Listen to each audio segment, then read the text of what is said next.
Hi everyone, কেমন আছো সবাই? আমি ভালোই আছি, তবে কাশিটা এখনও থেকেই গেছে আর গলাটাও ধরে আছে। আর এই দেখো, এটা আমার উপরের রান্নাঘরটা একটুখানি সেট আপ করে নেব ভাবছি। এখনও যদিও সিলিন্ডারটা আনা হয়নি, কারণ এই সময় না প্রত্যেকটা কাজের জন্য বারবার ওঠানামা করতে বড়ই কষ্ট হচ্ছে।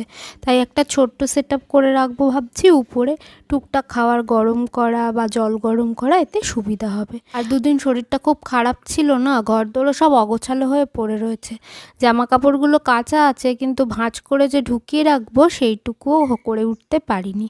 তো আজকে একটু শরীরটা ভালো থাকতে সেইগুলোও করে নিলাম। সব গোছাতে গোছাতে হঠাৎ জানলার বাইরে চোখ পড়লো, দেখি এই সুন্দর টিয়া পাখিটা এসেছে আর কি সুন্দর করে খুঁটে খুঁটে সবেদা খাচ্ছে। সন্ধ্যের দিকে দেখলাম নাইকা থেকে পার্সেলটা আমার এসে গেছে, তো সেগুলো আনন্দ সহকারে খুলে ফেললাম।